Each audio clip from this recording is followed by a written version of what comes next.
Okay, so we're going to now do distract number 2 step. Now, distract is really important because it is taking your mind off of step 1, which is what you were focusing on, and it is making you refocus.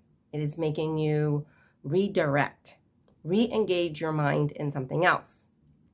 Now, the reason why this is good is because when we are bothered by something, usually we just keep focusing on it, and it builds until it reaches a point where it kind of disperses. And then we repeat that cycle the next time the same thing happens or the next time we think of it. So with this technique, what it does is it has you think of this, but instead of you building and building, what you're doing is now you're going to interrupt the thought pattern and you're going to distract or engage. And that's what you do with number 2. Do it with music. You can do it with playing word games in your head, math in your head, anything that is going to be a literal distraction by using your mind. Playing a game on your phone, or as I have had you doing, which is to listen to music, listen to the words of the music, to feel the music. Okay, so you're re-engaging the mind. Now, why does this work?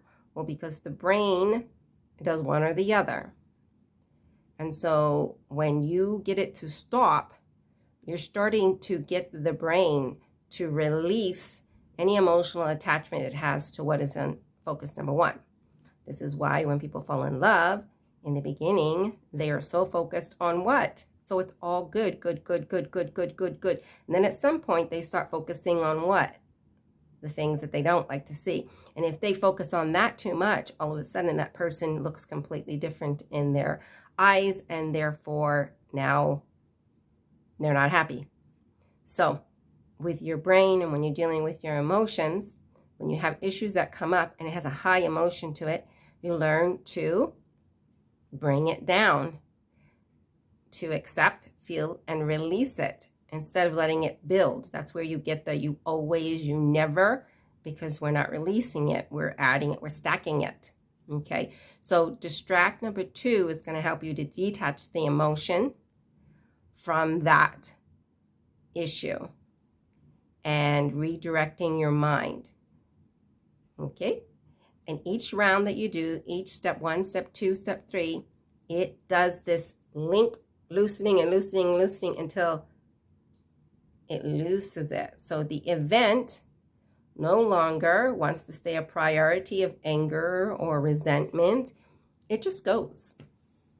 And you can just keep moving forward in life. Now, a lot of people do not wish to do that because they feel that that emotion, that memory is helping them to what? Stay safe, that they need that in order to prevent it from happening again.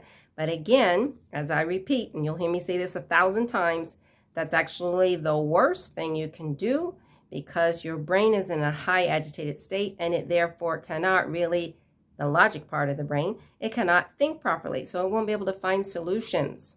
It won't be able to find a way out. It'll just stay as a blaring alarm. So you may have anger, you may have resentment, something came up. Well, that's an alarm. There's something that you need to do. And then when you do it, it should be silent. It's like a smoke alarm. If the smoke alarm in your house was going 24/7 all the time, how helpful is it?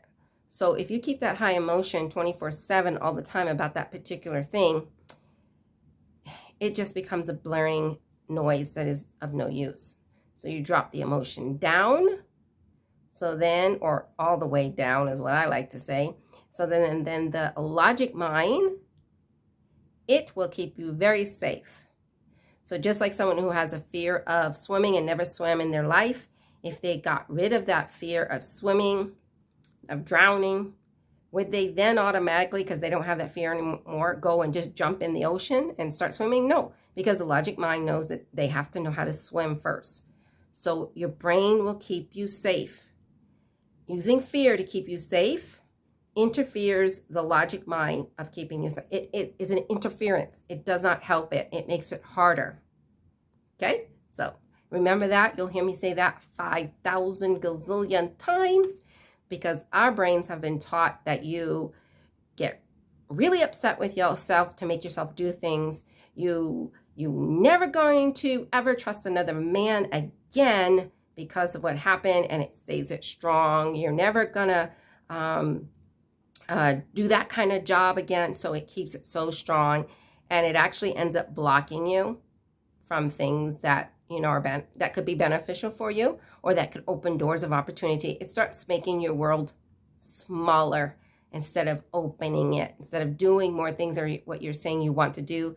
These emotional things that are screaming like a smoke alarm that doesn't go off actually prevents you from being at your most fruitfulness.